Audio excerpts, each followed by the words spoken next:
Meantime, an oil refinery in northern Iraq remains a battlefield at this hour, but after 3 days of fighting, forces loyal to the Iraqi government appear to be holding on. Islamic militants stormed the perimeter Wednesday, threatening national energy supplies. By late Thursday, the two sides held different parts of the refinery. The Baji refinery, which is about 200 kilometers north of Baghdad, refines oil for domestic use. It is also a symbol of the Baghdad government's powerlessness in the face of a determined insurgency. And as you can see here, oil prices have been spiking in the past 2 weeks. A month ago, crude oil hovered around $102 a barrel, and now it is nearly at $107 a barrel. Meantime, Brent crude, an international measure of oil prices, edged above $115 a barrel on Thursday. That is a 9-month high. Rising oil prices are common in June when demand is typically high, but with this uncertainty brewing over Iraq's ability to maintain production, the ceiling for this climb in oil prices really remains unclear. Now, along with that increase in oil costs, U.S. drivers are now seeing the highest gas prices for this time of year since 2008. And it may be fairly obvious to Americans that oil prices have a big impact on what they pay at the pump, but that's not the whole picture. Take a look. Oil costs make up only about 2/3 of the retail price of gas. The cost of refining combined with profit-taking by the oil companies accounts for 12%, and another 12% is then set aside for taxes. The remainder, 9%, comes from the end of the supply chain. Think of distribution, marketing, and retail costs. For more on the Iraq conflict's impact on the global oil market, I spoke with Natalie Joubert. She is the Vice President for Policy at HBW Resources. I began by asking her about how President Barack Obama's decision to send Special Forces military trainers into Iraq could affect the price of oil. We're hopeful that that means that we can stave off some kind of incursion in the southern Iraqi oil fields. If those oil fields were to completely go offline, that could impact upwards of 2-3 million barrels a day of Iraqi exports. We don't have the spare capacity in current oil markets to replace that. Unfortunately, the Saudi Arabian oil capacity is only about 1 million a day. So if those extra Iraqi barrels of oil were to go offline, we would have a serious problem with oil prices. You could see them rise quite significantly. Any long-term impact? Long-term impact? I hope not. I think you're seeing a lot of non-OPEC oil production coming online, particularly in the United States, Canada, and other areas in the Western Hemisphere. So I think long-term we'll be able to mitigate the price impacts with other oil production. Let me pick up there. North Dakota just reached its 1 millionth barrel of production per day. What does that indicate about U.S. choices when it comes to the Middle East and oil prices in general? Can it help to stabilize the oil market? Absolutely. We've already seen with the current situation in Iraq that U.S. production has helped mitigate the price impacts to West Texas Intermediate crude.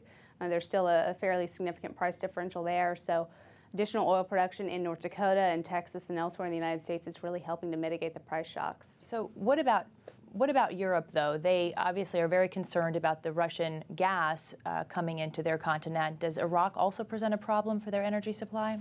It does. Europe is also dependent on Middle Eastern oil for a lot of their oil imports. So they have concerns about the situation in Iraq as well as throughout the Middle East.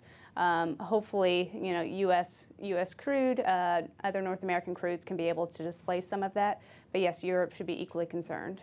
Is there an upside here with alternative energy that this might sort of reinforce that there's an overdependence on foreign oil imports in much of the world? I think so. You saw in 2008, that was kind of when the shale revolution was really starting in the United States. In 2008, when we had the price shocks, a lot of people looked, we need to look at our domestic opportunities in the United States. Offshore oil exploration increase, onshore oil exploration via fracking increase, and that's helped us grow from 5 million barrels of oil a day to 8 million barrels of oil today. So anytime we have a disruption like this, yes, people start to look around and see what we can do to decrease our foreign imports and maybe diversify our energy stock as well. To that point, do you think this will be an opportunity, or we might start hearing at any point in the next few days discussion about increased emphasis on renewables, for example? I think you'll see a lot of discussion. Action, I'm not quite sure. Here at this U.S. Congress, we're all focused on November. So any kind of federal action, not sure you'd see too much of that. But the United States has made great strides in increasing its amount of renewable energy over the past several years. So there may be a little bit of a renewed focus in the interim, but long term, I don't know if we'll see something directly tied to this incident. What is the worst case scenario if ISIS takes over, particularly the refineries and production facilities in the south of Iraq? Yes, you pointed the production facilities are the big concern. If ISIS does take over and we lose upwards of 3 million barrels a day of exports from Iraq, you could see prices rise maybe above $125 a barrel, maybe higher. I think Bank of America has already noted that they're looking at the concerns of what $125 barrel per oil will do to the global economy. So worst case scenario is those oil fields being overtaken. Let's talk for a moment about gas prices, the way most people around the world will feel any type of pinch or any type of impact of this crisis in Iraq. We haven't really seen them spike too much. Of course, we think about how much they spiked during the Iraq War. Even just 4 years ago, they were over $4 a gallon for American drivers. Why aren't we seeing a quicker reaction in the gas market? So that goes back to the point about how we've been able to mitigate the impacts here in the United States. The WTI price is a little bit lower. However, we're still seeing fairly high gas prices. It's been over 1,200 days above $3 a gallon. We're close to $3.70 right now, and it could go higher here in the United States with increased demand, potential disruptions in Iraq, and future hurricanes down the line. We could see gas prices come close to that $4 mark. So we're not out of the clear just yet.